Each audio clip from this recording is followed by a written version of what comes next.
नमस्ते बाबू। आप लोग कैसे हैं? मैं उम्मीद करता हूं कि आप लोग बहुत अच्छे होंगे। और हमारा जो समानांतर श्रेणी का जो थ्योरी था, पिछले वीडियो में कुछ थ्योरी हो गया था और शेष जो थ्योरी है उसको हम लोग कंप्लीट करेंगे। तो देखिए मेरा शेष थ्योरी क्या है। तो हम समानांतर श्रेणी के पहचान बता दिए थे कि समानांतर श्रेणी किसे कहते हैं, और कोई भी श्रेणी दिया होगा तो उसको कैसे पहचानेंगे कि समानांतर श्रेणी में है। तो अब देखते हैं अगला जो हमारा पद है, जो बहुत इंपॉर्टेंट पद है, उसको हम थ्योरी पर ध्यान देंगे। देखिए क्या है अगला। तो देखिए अगला हमारा पद है वह सार्व अंतर है। सार्व अंतर या पदांतर है, या पदांतर बोला जाता है, जिसको इंग्लिश में कॉमन डिफरेंस कहते हैं। इसका नोटेशन डी होता है। इसका नोटेशन जो होता है मेरे बाबू वो डी होता है, ठीक है, जिसको इंग्लिश में कॉमन डिफरेंस बोलते हैं। नोटेशन डी होता है। तो सार्व अंतर के बारे में हम जानेंगे कि सार्व अंतर किसे कहते हैं या पदांतर क्या है, इसके बारे में जानेंगे। देखिए किसी भी चीज का सार्व, कोई भी श्रेणी हो उसका सार्व अंतर निकालना है तो क्या करेंगे। मान लीजिए कि कोई भी श्रेणी हो, अगर उसका सार्व अंतर निकालना है तो हम उसके सार्व अंतर को निकालने के लिए हम क्या करते हैं। मान लीजिए यहाँ पर डी है, तो डी के निकालने के लिए, सार्व अंतर या पदांतर को निकालने के लिए हम क्या करते हैं मेरे बाबू। तो उसके लिए जो है, मान लीजिए कोई पद दिया गया है। देखिए जैसे हम समझा देते हैं आप लोगों को। ये मान लीजिए ये है, जैसे ये मान लीजिए एपी में है, जैसे 2 है, ठीक है, 5 है, 8 है, 11 है, ठीक है, ऐसे है। तो यहाँ पर ये कौन है? प्रथम पद है, A1 है, ठीक है। ये क्या है? A2 है। ये क्या है? A3 है। ये क्या है? A4 है। मतलब ये पहला पद है, दूसरा पद है, तीसरा पद है, ये चौथा पद है। तो हमें क्या निकालना है मेरे पास? सार्व अंतर। तो देखिए वो किसी भी चीज का सार्व अंतर, कोई भी श्रेणी है उसका सार्व अंतर निकालने के लिए या पदांतर निकालने के लिए हमारा जो सूत्र होता है वो क्या करते हैं, A2 माइनस A1, ठीक है, या A3 माइनस A2 या A4 माइनस A3। तो हम यहाँ से निष्कर्ष निकाले, रिजल्ट निकाले। क्या कंक्लूजन निकला हमारा? किसी भी चीज का, कोई भी श्रेणी है, अगर उसका सार्व अंतर निकालना है तो अगले पद में से उसके जस्ट पीछे वाले पद को घटाएंगे। जैसे यहाँ पर 2 है, दूसरा पद है, तो यहाँ पर उसके पीछे वाले पद को घटाएंगे। यहाँ पर तीसरा है तो दूसरा घटाएंगे, चौथा है तो तीसरा घटाएंगे। मतलब एक हमारा रिजल्ट यह मिला कि किसी भी श्रेणी के अगर सार्व अंतर निकालना है मेरे बाबू, तो हम क्या करेंगे, उसको डी निकालना है तो इस फॉर्म में लिखेंगे an माइनस an माइनस 1। ये जो हमारा जो हुआ ये सार्व अंतर का क्या हुआ, ये फॉर्मूला हुआ कि किसी भी श्रेणी है उसका सार्व अंतर निकालना है तो अगले पद में से जस्ट पीछे वाले पद को हम क्या कर देते हैं, घटा देते हैं मेरे बाबू, ठीक है। तो डी निकालने का ये हुआ तरीका। या यह भी कह सकते हैं कि सार्व अंतर बराबर, देखिए सार्व अंतर भी कहा जाता है और पदांतर भी कहा जाता है। कोई पद ले लीजिए, कोई पद माइनस उसके पीछे वाले का पद, पिछला पद, ये भी कह सकते हैं। ये भी हो गया। देखिए एन का मतलब क्या है, यहाँ पर एन का मान अगर 5 रखेंगे तो यहाँ पर 5 माइनस 1 4 हो जाएगा। यहाँ पर 6 रखेंगे तो 6 माइनस 1 5 हो जाएगा। यहाँ पर 8 रखेंगे n का मान, तो यहाँ पर 8 माइनस 1 7 हो जाएगा। मतलब एक कम रखना है सारा अंतर निकालने के लिए। तो ये A2 होगा, मतलब पीछे वाले पद को घटाना है, अगला पद में से पिछला पद को घटाना है। तो ये हमारा सार्वंतर का जो है फॉर्मूला हो गया। अब देखिए नेक्स्ट जो है, अब देखेंगे हम लोग का बाबू सार्वंतर क्या क्या हो सकता है।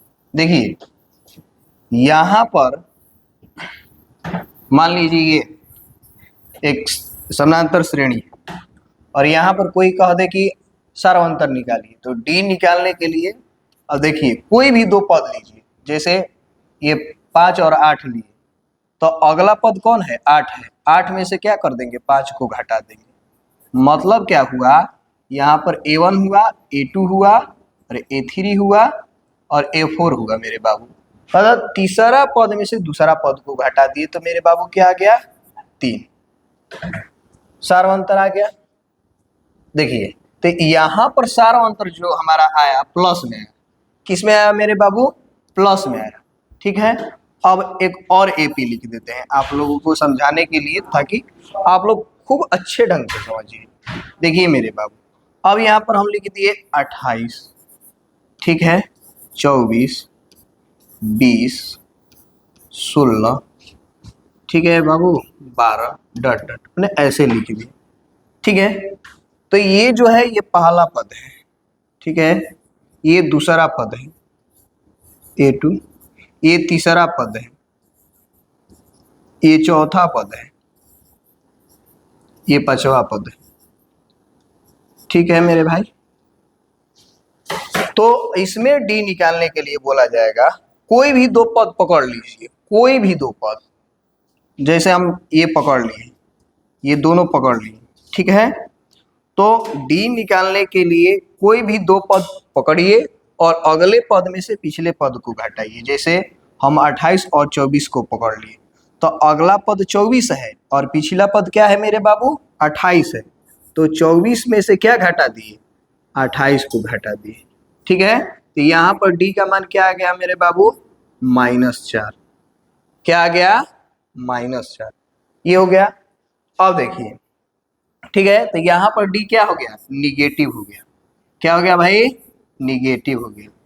तो हमारा यह निष्कर्ष हमारा निकला कि सार्वंतर जो होता है पॉजिटिव भी होता है और निगेटिव भी होता है मेरे बाबू। अब देखिए शून्य भी होता है सार्वंतर।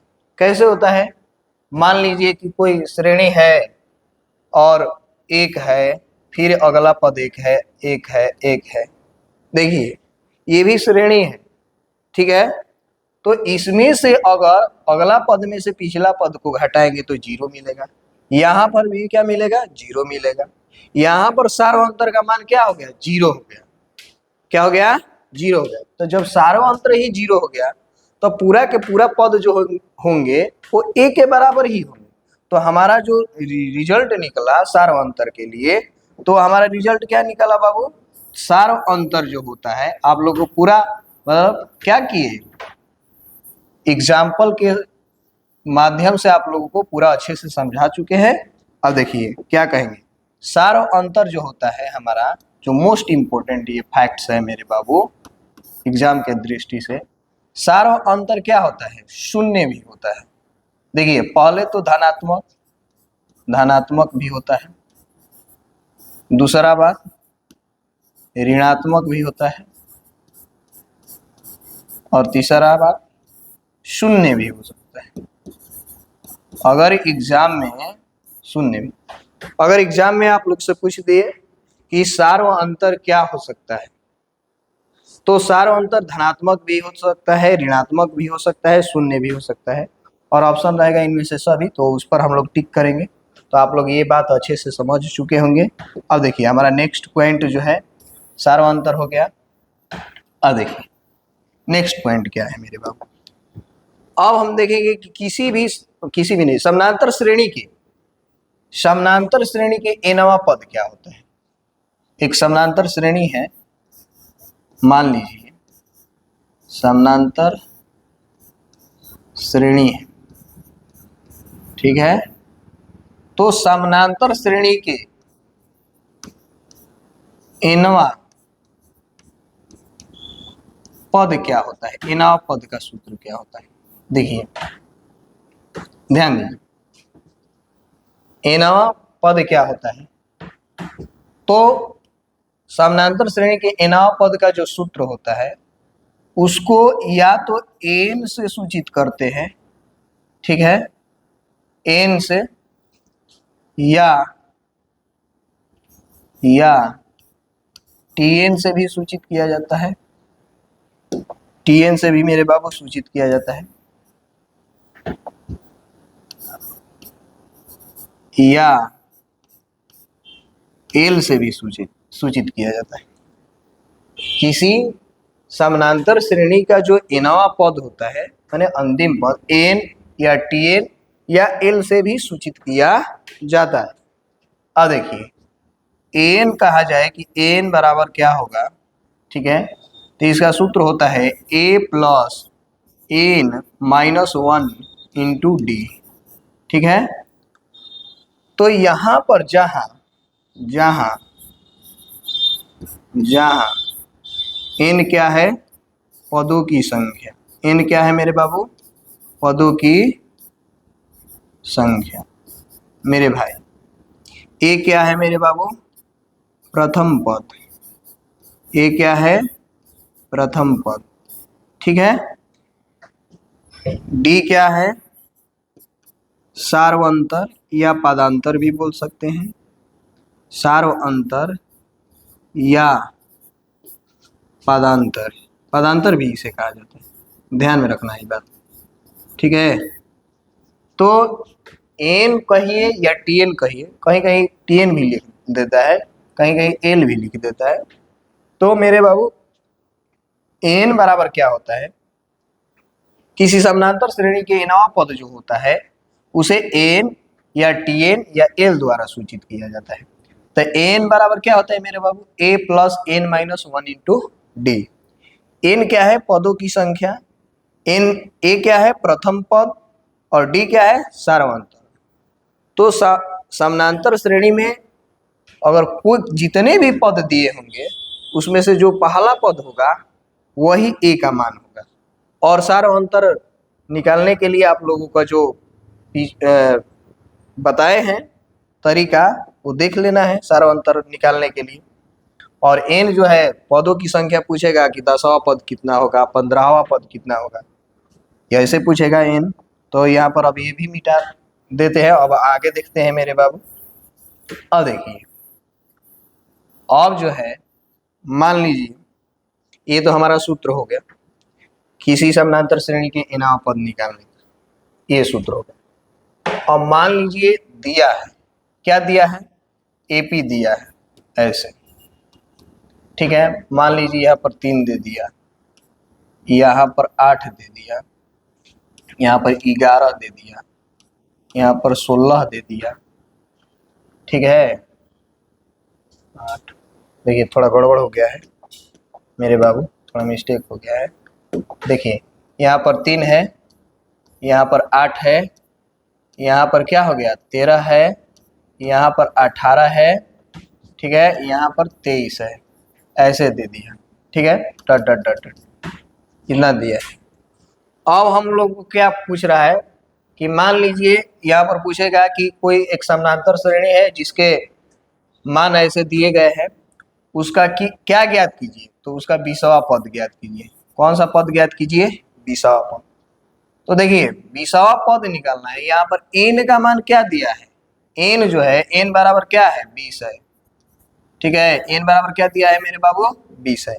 तो 20वां पद हमको निकालना है, तो हम ध्यान देंगे 20वां पद निकालना है। तो देखिए A20 निकालना है, A20 का वैल्यू निकालना है। तो सबसे पहले हम क्या करेंगे, ध्यान देंगे मेरे भाई। सबसे पहले एन का जो सूत्र होता है एनवा सूत्र से, एनवा सूत्र से देखिए क्या होता है, एनवा सूत्र से एन बराबर क्या होगा, a plus a plus n minus 1 into d, ये होता है। मतलब n में से एक घटा देना है d, यहाँ पर 20वां पद निकालना है। क्या निकालना है? 20वां पद। तो 20वां पद बराबर क्या हो जाएगा? ठीक है, तो सबसे पहले ये समानांतर श्रेणी जो दिया है, तो यहाँ पर सबसे पहले कौन पद आया है? 3। तो 3 जो है प्रथम पद है, पहला पद है, तो यहाँ पर क्या कर देंगे? 3 का मान, प्रथम पद का मान रख देंगे, तो यहाँ पर क्या हो जाएगा? 3 हो जाएगा। प्लस n का मान क्या है? तो यहाँ पर n है, देखिए n की जगह पर क्या है? 20 आया है, तो यहाँ पर क्या कर देंगे? 20 -1 इंटू डी निकालना है। तो डी निकालने के लिए कोई बड़ा सा काम नहीं करना है, सिंपल कोई भी 2 पद ले लीजिए और अगले पद में से पिछले पद को घटा लीजिए। यहाँ पर ले लीजिए 2 पद 13 और 18, तो 18 में से क्या कर दिए मेरे बाबू? 13 को घटा दिए, तो कितना आ जाए आएगा बाबू? 5 आ जाएगा। तो 5 हमारा जो है डी का मान हो गया, तो यहाँ पर 5 लगा दिए। अब देखिए 3 प्लस 19 गुणे 5, ठीक है मेरे बाबू। यहाँ पर 3 पहले क्या करेंगे? गुणा करेंगे। 5 9 45, 45 के 5 हासिल 4, 5 एकम 5, 5 4 9 हो गया मेरे बाबू। और इसमें जोड़ देंगे तो क्या हो जाएगा? 98 हो जाएगा। ठीक है, क्या हो जाएगा? 98। तो हमारा जो 20वां पद हुआ, इसलिए 20वां पद बराबर क्या हो जाएगा? 98 हो जाएगा। 20वां पद का जो मान होगा 98 हो। देखिए यहाँ पर एक बात आप लोग को और बता देते हैं, इतना लंबा बनाने की जरूरत नहीं है। देखिए कोई भी 20वां पद कह रहा है 20वां, तो क्या करना है? ए प्लस 20वां कह रहा है तो 1 कम कर दीजिए, तो 20 में 1 कम कर देंगे तो क्या हो जाएगा? 19, तो 19 और इसके साथ डी लगा दीजिए, यही हो गया। अगर कह रहा है हम लोगों को 10वां पद A10, तो क्या कर देंगे? ए प्लस उसमें से 1 कम कर देंगे, तो 10 में से 1 कम करेंगे तो 9 आएगा, तो यहाँ पर क्या हो जाएगा? 9D। ठीक है मेरे बाबू। यहाँ पर A 15वां पद ज्ञात करना है, तो A प्लस क्या कर देंगे? 15 में से 1 कम कर देंगे, 14D। यह भी लिख सकते हैं, इतना लंबा प्रोसेस जाने की जरूरत नहीं है। ठीक है, डी निकाल लीजिए और ए दिया है तो ए क्या कर देंगे? यहाँ पर जैसे मान लीजिए ए 20वां पद निकालना है, तो क्या कर देंगे? ए प्लस 19D। ठीक है, इतना लंबा प्रोसेस करने की जरूरत नहीं है। तो यहाँ प्रथम पद ले लीजिए और 19 में डी का मान जरा गुणा कर दीजिए, कैलकुलेशन कर दीजिए, आंसर आ जाएगा। ठीक है, और आज के लिए इतने ही रहने देते हैं, और जो है हमारे ऐसे वीडियो के लिए चैनल को सब्सक्राइब कीजिए बाबू। धन्यवाद।